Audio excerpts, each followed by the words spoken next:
오늘날 대부분의 사람들이 이 돈의 노예가 되어 있습니다. 하나님을 믿는 것도 돈이 되는 일 앞에서는 무용지물이 될 때가 있어요. 하나님의 일은 직접적으로 돈이 되지 않기 때문에 당장 돈이 되는 일을 위해서 언제든지 하나님의 일은 돈이 되는 일에 뒷전에 있는 경우가 많습니다.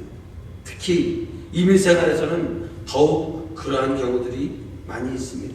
왜? 이 세상을 살아가는데 특히 이민자로서 살아가는 데 있어서 필요한 것이 무엇이냐? 바로 돈이라고 생각하기 때문입니다. 또 어떤 분들은요, 명예를 그렇게 중요하게 생각해요. 자기 자존심을 건드리면 못 참습니다. 화를 내는데요, 저게 화낼 일인가라고 생각하지만 자기 자존심을 건드렸다 이거예요. 그래서 많은 사람들이 화를 내는 경우들을 보면 자존심에 상처를 받았을 때 엄청나게 화를 냅니다. 그래서 자존심을 지키려고 해요. 내 자존심 지키려고 살아가고 있는 경우들이 많이 있습니다. 왜? 이 세상을 살아가는데 그것이 필요하다, 명예가 필요하다라고 생각하기 때문입니다. 그런데 제가 보니까요, 이 세상을 살아가는데 돈도 필요하고 명예도 필요하고요, 실력도 필요해요. 이게 필요 없다라는 얘기가 아니에요. 정말 중요하게 필요합니다. 그런데 이 세상을 끝마치는 날에는 이러한 것들이 그다지 중요한 것이 아니었다라는 것을 깨닫게 된다는 것이죠. 그러면 진짜 중요한 건 무엇이냐? 돈도 필요하고 명예도 필요하고 실력도 필요한데 진짜 중요한 건 그 돈을 대하는 그 사람의 자세라는 것이죠. 아무리 돈이 많으면 뭐합니까? 아무리 돈이 쌓여져 있으면 뭐합니까? 쓰지 않는데? 도와주지 않는데? 그러면 그 돈이 아무 의미가 없는 거예요. 그러니까 돈이 많고 적냐가 중요한 게 아니라 그 돈에 대해서 어떠한 자세를 갖고 살았느냐라고 하는 것이 중요한 것입니다. 실력이 있고 없냐가 중요한 게 아니라 그 실력을 대하는 자세가 어떠했느냐, 이것이 가장 중요하다는 것이죠. 장례에 가보면 돌아가신 분에 대해서 이제 모여가지고 앉아서 육개장을 먹으면서 이야기를 하잖아요. 이분은 어떤 분이었다, 호인이었다, 이번은 호상이었다, 여자가 많았는데 돌아가셨고 또 적었는데 돌아가고, 여러 이야기, 그 돌아가신 분들에 대한 회상과 추억을 하면서 이야기를 나누지 않습니까? 근데 그 이야기를 자세히 듣고 들어보면 재미있는 현상을 발견해요. 많은 사람들이 그렇게 돈이 중요하고 명예가 중요하고 실력이 중요하다고 생각하면서 돌아가신 분을 평가할 때 이러한 모습으로 평가하지 않습니다. 돌아가신 분을 평가할 때는 뭘로 평가하냐? 그 사람이 그 돌아가신 분이 어떠한 삶의 자세를 갖고 있었느냐, 즉 어떻게 살았느냐라고 하는 것을 이야기한다는 것이죠.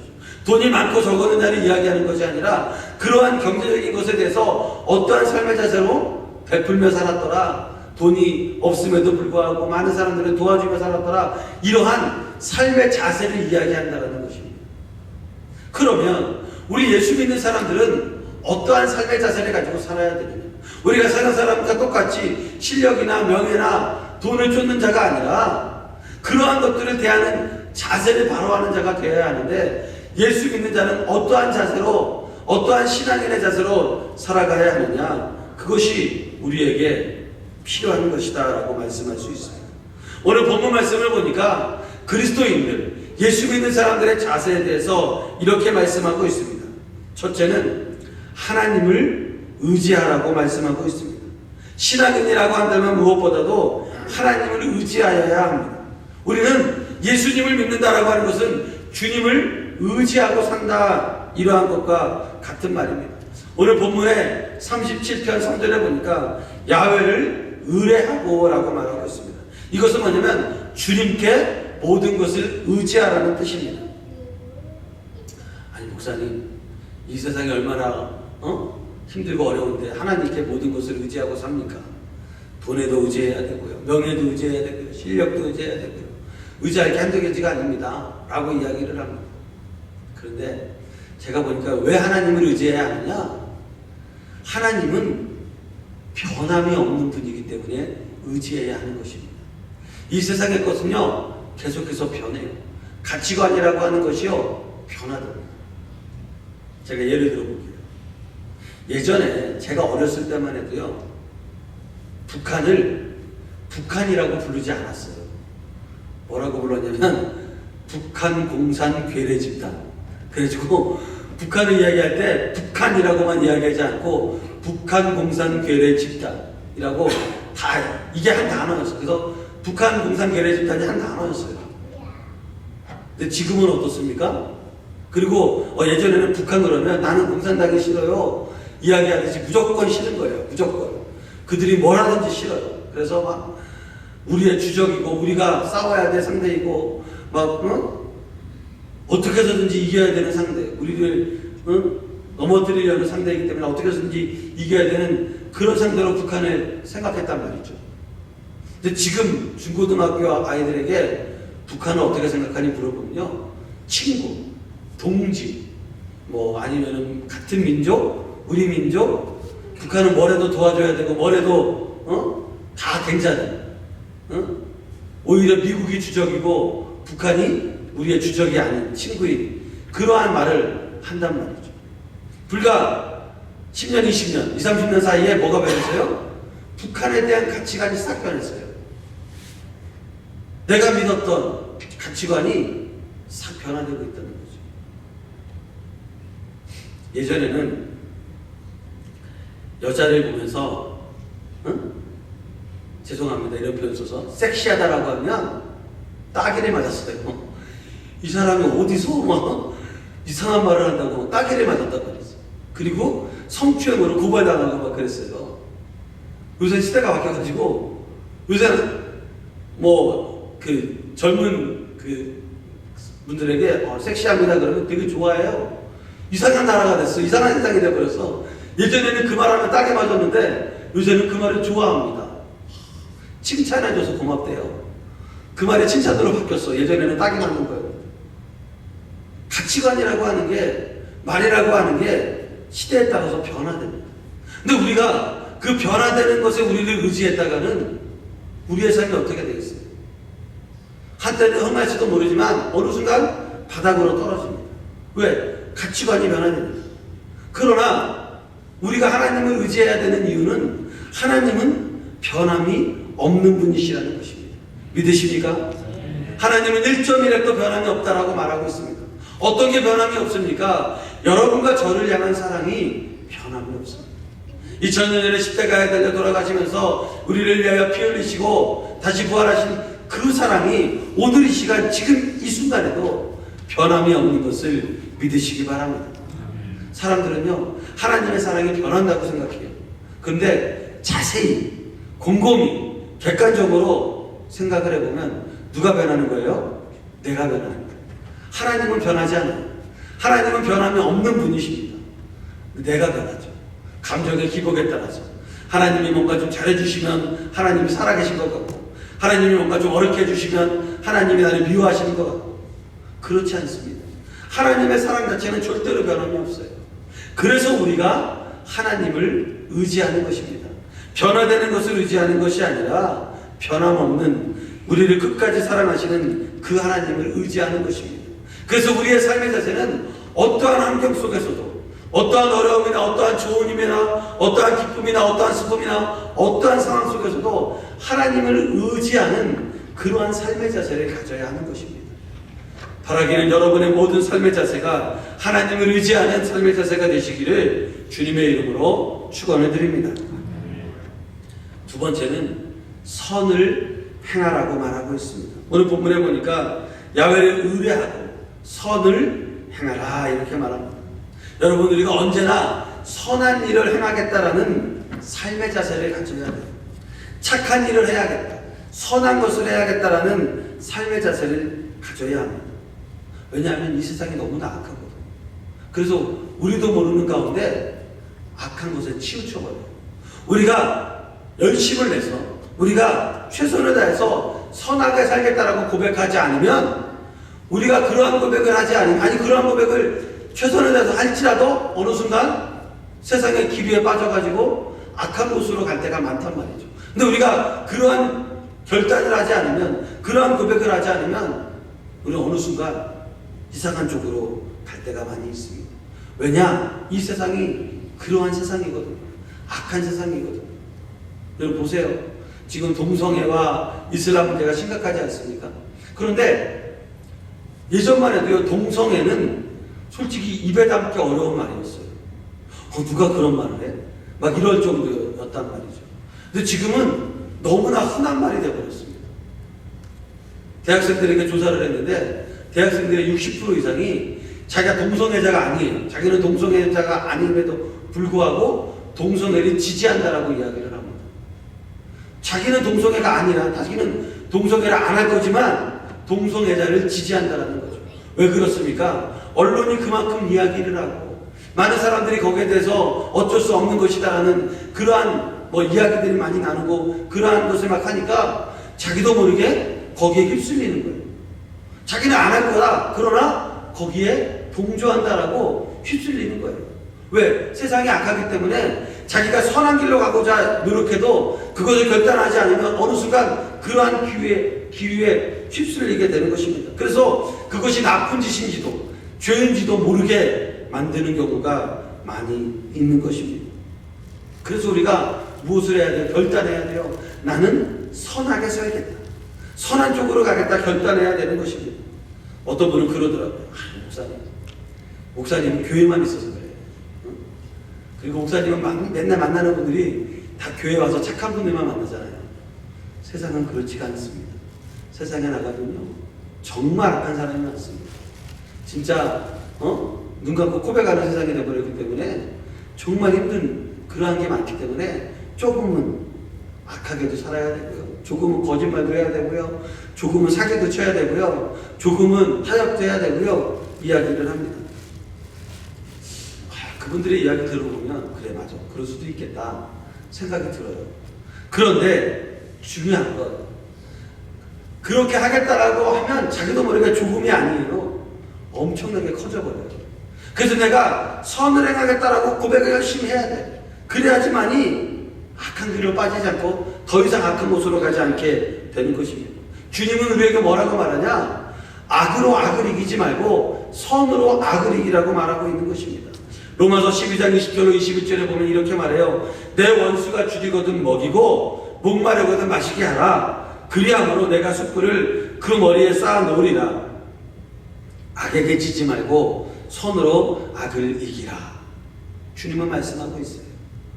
제가 보니까 악으로 악을 이긴다라는 게 세상의 법칙인데 세상은 악으로 악을 이기라 그래요.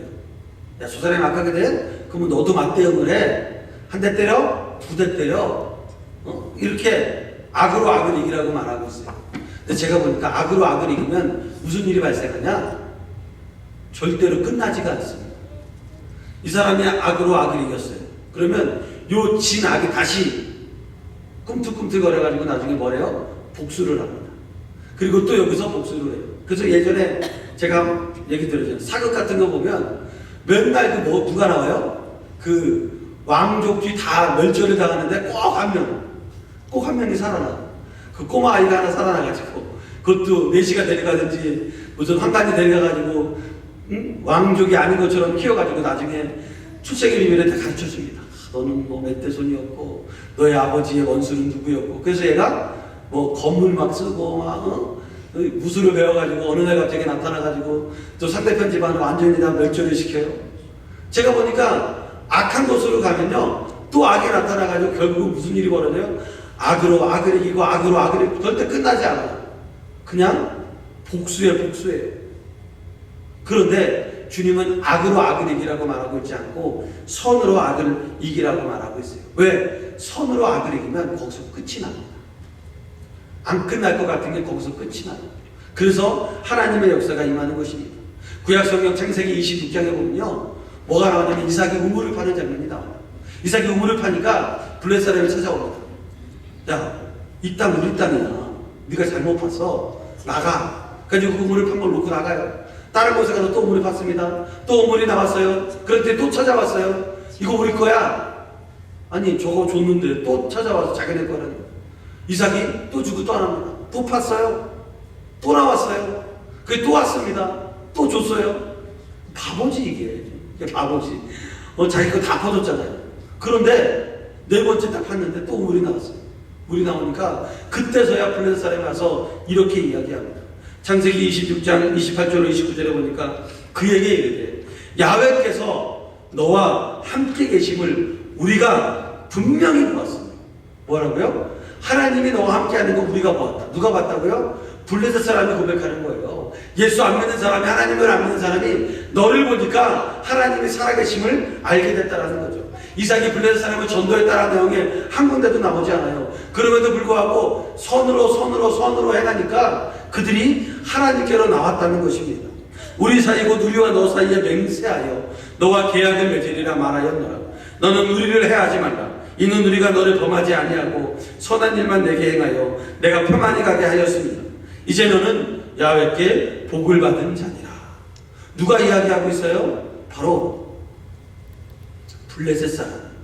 그들이 누구에게? 이스라엘 사람 이삭에게 너를 보니까 하나님이 살아계신 것을 느끼겠다라는 것입니다. 무슨 말씀입니까? 선으로 악을 이긴 것입니다. 선하게 하니까 악한 것이 머리를 조아리는 것입니다. 선하게 하면요, 지금 당장은 잘못되는 것 같습니다. 선하게 하면 지는 것 같습니다. 같이 악해져야 이기는 것 같습니다. 그러나 끝까지 하나님의 말씀을 의지하고 하나님의 선하심을 의지하고 나아가면 하나님은 승리를 허락하시는 분이십니다. 악으로 악을 이기는 게 아니라 선으로 악을 이기는 것입니다. 창세기에 보면 요셉이라고 하는 인물이 나와요. 그 요셉을 보면요, 요셉은 형들의 시기에 의해서, 질투에 의해서 납치를 당하고 임신매매를 당하게 됩니다. 그리고 아라비아 상인에게 팔리게 되고, 그 상인이 요셉을 보디발의 집에 팔고, 보디발은 또 오해를 사가지고 누구에게 보냅니까? 감옥에 보내고, 하여간 요셉의 인생이 파란만장, 정말 산전수전 공중전을 다 겪은 사람이에요. 그리고 요셉처럼 착하고 선하게 산 사람이 없습니다. 그가 뭐라고 말해요? 창세기 50장 20절에 그의 마지막 고백을 이렇게 합니다. 당신들은 나를 해하려 악하게 하였으나 하나님은 그것을 선으로 바꾸사 오늘과 같이 많은 백성의 생명을 구원하게 하시려 하셨나니, 이렇게 말하고 있습니다. 선으로 악을 이긴 것입니다. 그러므로 우리는 하나님을 의지하고 선을 행하는 자가 되어야 합니다. 선을 행할 때 우리가 하나님의 자녀인 것을 알게 되는 것입니다. 그러므로 선을 행하는 삶의 자세, 여러분의 삶의 자세가 선을 행하는 삶의 자세로 악을 이기는 여러분 되시기를 주님의 이름으로 축원해 드립니다. 세 번째는요, 성실해야 합니다. 우리 예수 믿는 사람들은요, 모든 일에 성실해야 합니다. 예수 믿는 사람이 게으르면 절대로 안 됩니다. 예수 안 믿는 사람들보다 더욱 성실해야 합니다. 하나님은 성실한 사람을 들어쓰십니다. 게으른 사람을 싫어하세요. 로마서 12장 11절에 보니까 부지런하여 게으르지 말고 열심을 품고 주를 섬기라고 말하고 있습니다. 여러분, 우리가 교회 와서 새벽 예배 드리죠. 수요 예배하죠. 철회하죠. 또 주일에도 1부, 2부 예배 있죠. 예배 참석하면 어찌되든지 간에 뭐가 돼요? 부지런해져요. 다른 사람들은 이 시간에 자게 되고 다른 일을 하게 되지만 우리는 주님께 좀 더 나와서 하나님께 기도하고, 그렇다고 세상에서 해야 될 일 안 합니까? 그것도 다 하지 않습니까? 그러므로 성실한 자가 되는 것입니다. 그런데 환경을 바라보고 성실한 자가 아니라 언제나 어디서나 무엇을 할 때나 성실해야 하는 것입니다. 골로새서 3장 22절에 보니까 이렇게 말해요. 종들아, 모든 일에 육신의 상전들에게 순종하되 사람을 기쁘게 하는 자와 같이 눈가림만 하지 말고 오직 주를 두려워하여 성실한 마음으로 하라, 이렇게 말하고 있어요. 그러면 하나님을 두려워하는 마음으로 성실하게 생활해야 하는 것입니다. 세상 사람들은요, 돈을 준다고 하면 성실해집니다. 돈을 조금 더 주면 더 성실해져요. 월급이 조금 올라가잖아요. 그러면 굉장히 성실해집니다. 그래서 세상 사람들은 편해요. 그 다루기 편한 게 뭐냐면 돈만 조금 올려주면 엄청나게 성실하게. 우리 예수 믿는 사람들은 어때요? 돈 앞에서는 그렇게 성실한데 예수님 믿는 것은 어떠한지 다시 한번 돌아봐야 돼요. 우리가 5년, 10년 못 갈 일에는 열심을 내지만 평생 우리를 인도할 하나님을 믿는 것에는 소홀히 할 때가 있다는 것이죠. 여러분, 우리가 일단 믿기로 하였으면 최선을 다해서 열심을 다해서 믿어야 하는 것입니다. 라오디게아 교회에 주님이 이렇게 말했어요. 요한계시록 3장 15절에 내가 내 행위를 아노니 내가 차지도 아니하고 뜨겁지도 아니하도다. 내가 차든지 뜨겁든지 하기를 원하노라. 주님이 뭐라고 말해요? 차든지 뜨겁든지 하라는 거죠. 성실하라고 말하는 것입니다. 주님 안에 뜨겁게 나아가라는 것입니다. 제가 한국에서 보니까 제가 모르는 일들이 많이 일어나는 경우들이 있더라고요. 여태까지 잘 몰랐던 일들이 많이 일어나는 경우가 있는데, 한국 가니까요, 용어들이 좀 이렇게 제가 몰랐던 용어들이 있었어요. 예전에는 제가 일본에 한국 들어올 때, 97년도 일본에 갔는데, 2004년도 들어왔는데, 들어올 때 친구가 저에게 그러더라고요. 딱 들어갔더니, 야, 오랜만이다 그러더니, 오늘 내가 쏠게 그러더라고요. 쏠게라는 말이 무슨 말인지 난 못 알았어요. 한국 사람들은 다 아는데 나만 몰랐어요. 쏠게라는 말이 무슨 말이냐면요, 여러분도 나오신 지 오래돼서 모르겠지만 한국 들어가면 친구들이 야 내가 쏠게 그래요. 그게 뭐냐면 내가 오늘 한턱 낼게라는 뜻이에요. 그러니까 오늘 내가 뭘 대접할게라는 걸 쏠게라고 해요. 그래서 얘가 날 쏜다고 얘 총 갖고 있나? 얘 왜 이러나? 막 그런 느낌이 들 정도였어요. 그 다음에 또 한 번은 교회에서 장로님들이 식사를 하러 가자 그랬는데 뭘 먹으러 가냐면 고갈비를 먹으러 가죠. 고갈비. 나는 고갈비니까 일본에서는 조갈비라 그래가지고요. 상자가 일본어로 좋은데 상갈비라 가지고 갈비 중에 진짜 마블링 잘 돼 있고 되게 비싸요. 그 갈비는 조갈비라고 해요. 그런데 한국은 내가 없는 동안 갈비도 고저 높고 낮음이 생겼구나. 그래서 고갈비라 그러면 뭐예요? 아주 높은 갈비. 그러니까 아주 좋은 갈비를 고갈비라고 그러는 줄 알았어요. 그래서 먹으러 갔어요. 난 잔뜩 기대를 하고 왔습니다. 반찬이 다 나왔어요. 보통 이제 메인이 안 나와도 먹잖아요. 반찬만 나와도 먹고 있는데 아무리 먹어도 갈비가 안 나와요. 거의 다 먹어가는데 갈비가 안 나와요. 그래가지고 옆에 있는 직원에게 물어봤어요. 왜 갈비가 안 나오죠? 이 사람이 고갈비는 왜 안 나오죠? 내가 물어봤어요. 그러니까 이 장모님한테 물어보면 미안하잖아. 사주겠다는 분한테 왜 갈비 안 사주냐고 말하기 미안해서 옆에 있는 직원에게, 같이 간 직원에게 왜 갈비가 안 나오죠? 그러니까 반찬 다 나왔는데요? 다 나왔대요? 아니 우리 갈비 먹기로 했는데 갈비가 안 나왔는데 그랬더니 고등어 있지 않습니까? 이 고등어를 바짝 말려가지고 군 거를 고갈비라고 하는 거예요.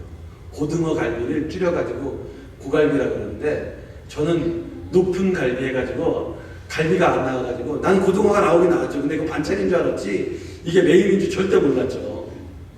그래서 고갈비라고 하죠. 또 요사이는 이 썸이라는 얘기를 많이 하더라고요. 썸 탄다. 제가 한번 말씀드린 것도 기억이 되는데 이 남자 여자 중에 애인인 것 같으면서 친구인 것 같은 아직 애인도 아니고 친구도 아닌 그런 상태를 썸이라고 해요. 근데 뭐라 그러냐면 제가 노래 가사에 이런 가사를 내 것 같은데 내 것이 아니면서 내 것 같은 너. 무슨 말이야 이게? 복잡하더라고요. 요새 아이들은 무슨 말을 하는지 복잡해요 정말. 내 것 같은데 내 것이 아니면서 내 것 같은 너라고. 이렇게 확실하지 않은 경우에 썸을 탄다. 그래서 남녀가 확실하지 않고 이 사람이 내 남자친구인가 내 여자친구가 확실하지 않을 때 그런 경우에 아직 긴가민가할 경우에 썸을 탄다라고 이야기를 합니다. 제가 이걸 보면서 놀랬던 게 느꼈던 게 하나 있어요. 그게 뭐냐면 우리가 하나님하고 썸을 타는 분들이 있더라고요. 믿기는 믿는데 믿는 자인지 안 믿는 자인지 헷갈리는 경우가 그런 경우입니다. 여러분 하나님은요 우리랑 썸 타지 않아요. 하나님은 우리에게 세상 말로 뭘 했어요? 올인을 했어요. 누굴 주셨기 때문에? 예수님을 주셨기 때문에 하나님은 모든 것을 다 쏟아부었어요. 하나님은 우리랑 간복이나 맛복이나 무슨 썸 타려고 한 게 아니라 다 줬어요. 근데 누가 썸 타요? 우리가. 하나님 맛보기하고 간보기하고 있는 경우들이 많이 있습니다. 하나님은 우리를 죽기까지 사랑하셨는데 우리가 하나님하고 맛을 보게 하고 간보게 하면 되겠습니까? 주님은 우리를 사랑하셨어요. 어떻게 하게? 최선을 다해서 자기의 최고를 다해서 사랑해 주셨습니다. 우리도 어떻게 해야 돼요? 주님께? 우리의 최선을 다해야지. 성실하게 주님께 나아가야죠. 성실하게 주님을 사랑해야죠. 베드로전서 4장 8절에 보니까 이렇게 말해요. 무엇보다도 뜨겁게 서로 사랑할지니 사랑은 허다한 죄를 덮느니라. 이렇게 말하고 있어요. 너무 뜨겁게 사랑하니까 죄가 덮어지는 거예요. 죄를 사하는 건 예수님의 보혈입니다. 믿으십니까? 죄를 덮는 건 예수님의 사랑이에요. 예수님의 사랑으로 죄를 덮으시고 예수님의 보혈로 죄를 사해 주셨기 때문입니다. 그러므로 우리도 주님을 뜨겁게 성실히 사랑해야 되는 것입니다. 하나님을 대하는 삶의 자세가 바로 성실한 삶의 자세가 되어야 되는 것입니다. 바라기는 이곳에 있는 모든 분들이 성실한 삶의 자세로 주님을 섬기기를 주님의 이름으로 축원을 드립니다. 마지막 네 번째는 하나님을 기뻐해야 합니다. 오늘 시편 37편 4절에 보니까 이렇게 말해요. 또 야훼를 기뻐하라. 그가 내 마음의 소원을 내게 이루어 주시리로다. 뭐를 기뻐하라고요? 야훼를 기뻐하라. 누구를 기뻐하라고요? 하나님, 주님을 기뻐하라. 우리의 삶의 자세는 하나님 한 분만으로 기뻐하는 삶의 자세가 되어야 하는 것입니다. 모든 일을 대할 때 누구 때문에? 하나님 때문에 기뻐해야 하는 것입니다. 제가 어디 갔다 오면 선물을 사갖고 가잖아요. 집에 선물을 사갖고 가면 자녀들이 누구를 기뻐해야 돼요? 나를 기뻐해야지. 내가 왔으니까. 나보다 뭐가 더 기뻐요? 선물. 아빠 사오라는 거 사왔어? 이번에도 저희들이 물어보더라고. 샤프 사오라 그랬는데 그거 사왔냐고 물어보더라고. 오자마자. 물론 나오는 게 기뻤겠지. 그것보다 더 중요한 게 뭐예요? 선물을 사왔냐 안 사왔냐. 이게 중요한 거예요. 우리가 하나님 앞에 나올 때 하나님으로 기뻐해야 되는데 뭘로 기뻐요? 하나님이 주시는 것으로 기뻐할 때가 있어요. 그것을 하나님으로 인해 기뻐하는 것으로 착각할 때가 있어요. 여러분, 하나님이 주시든지 안 주시든지 그분 한 분만으로 기뻐해야 돼요. 그게 진정한 믿음입니다. 하나님 안에서, 하나님 때문에, 하나님으로 인해서 기뻐해야 돼요. 환경을 기뻐하는 자가 아니라, 하나님이 주시는 것으로 인해 기뻐하는 자가 아니라, 어떤 환난이나 어려움 속에서도 하나님 한 분만으로 기뻐하고 하나님 한 분만으로 감사해야 하는 것입니다. 우리의 삶의 자세는 바로 하나님을 기뻐해야 하는 자세가 되어야 합니다. 어차피 한 번 지나가는 인생입니다. 슬퍼해도 한평생이고 기뻐해도 한평생입니다. 두 번이 없습니다. 울어도 한평생, 웃어도 한평생입니다. 그러면 우리의 삶의 자세를 하나님 한 분만으로 기뻐하는 그러한 삶의 자세를 가져야 돼요. 우리의 마음이 하나님 때문에 기뻐하겠다라고 결단해요. 환경으로 인해 환경이 좋으면 기뻐하고 환경이 나쁘면 싫어. 이게 아니라 주님으로 인해 기뻐하겠다. 이 말은 쉬운데요. 실질적으로 그런 환경에 떨어지면 쉽지 않습니다. 그래서 뭐 하는 거예요? 그래서 기도하는 거예요. 그래서 주님께 나오는 거예요. 그래서 예배 드리는 거예요. 잠언서 4장 23절에 뭐라 그럽니까? 모든 지킬 만한 것 중에 더욱 내 마음을 지키라. 생명의 근원이 이에서 남이니라. 마음을 지키는 거예요. 거기에 생명이 있기 때문에. 마음은 떠오르는 게 아닙니다. 마음은 생각나는 게 아니에요. 주님은 뭐라 그래요? 마음을 지키라고 말해요. 우리의 마음을 지키지 않으면 그 마음에 악한 생각이 들어오고 악한 것들이 들어오게 될 수밖에 없어요. 그래서 성을 지키듯이 우리의 삶을 지키듯이 우리의 마음을 지켜야 하는 것입니다. 무엇으로? 하나님의 기쁨으로 지켜야 돼요. 마음에 하나님의 기쁨이 넘쳐나게 해야 돼요. 그러면 그가 내 마음의 소원을 내게 이루어 주시리로다. 이렇게 말하고 있습니다. 무슨 말입니까? 하나님을 기뻐하면 하나님이 소원을 이루어 주시는 거예요. 근데 우리는 순서를 뒤바꾸죠. 하나님의 소원을 들어주시면 하나님을 기뻐한다 라고 이야기할 때가 있어요. 이게 뒤바뀌면 안 돼요. 순서는 하나님을 기뻐해야 한다. 그리고 그러면 하나님이 소원을 이루어 주신다 라고 말하고 있는 것입니다. 하나님은 하나님을 기뻐하는 자를 좋아하십니다. 여러분, 여러분을 기뻐하는 자를 여러분 좋아하지 않습니까? 여러분을 반겨주는 자를 좋아하지 않습니까? 여러분, 하나님은 하나님을 기뻐하는 자를 사랑하고 좋아하는 것입니다. 그래서 우리가 하나님께 맡기고 하나님을 기뻐하는 삶의 자세를 가져야 돼요. 다른 것이 아닌 하나님으로 인해 기뻐하겠다라고 하는 삶의 자세를 가져야 합니다. 하는 것입니다. 말씀을 맺겠습니다. 모든 일에는 자세가 중요합니다. 어떤 자세를 가지느냐에 따라서 그 사람의 운명이 결정되는 것입니다. 그런데 그 자세는 자기가 어떠한 생각을 하고 있느냐에 달려있어요. 부정적인 생각을 하는 사람은 부정적인 자세를 가지고, 비판하는 사람은 비판의 자세를 가집니다. 근데 긍정적인 사람은 항상 긍정적인 자세를 가지게 됩니다. 그래서 매사에 긍정적인 생각을 하고 모든 일에 좋은 쪽으로 생각을 하게 됩니다. 자세라고 하는 것, 이것이 굉장히 중요한데, 우리 믿는 사람들의 자세는 어떠한 자세가 되어야 되냐? 바로 하나님을 의지하는. 왜? 하나님은 변함이 없기 때문에. 변함이 없는 하나님을 의지하는 자세를 가져야 합니다. 그리고 항상 선한 것을 하겠다라고 고백하는 삶의 자세가 되어야 돼요. 어떠한 때는 악하기로 하고 어떠한 때는 선한 길로 가는 게 아니라 모든 환경 속에서 내가 선한 길로 가겠다라고 하는 그러한 삶의 자세를 가져야 돼요. 그리고 무슨 일이 만나든지 성실하게 하나님을 기뻐하는 그러한 삶의 자세를 가지는 여러분 되시기를 주님의 이름으로 축원을 드립니다. 우리 시간의 말씀을 생각하면서 통성으로 기도하기 원합니다. 주님, 우리가 하나님을 의지하고 선을 행하고 성실하게 하나님을 기뻐하는 자가 되기를 원합니다.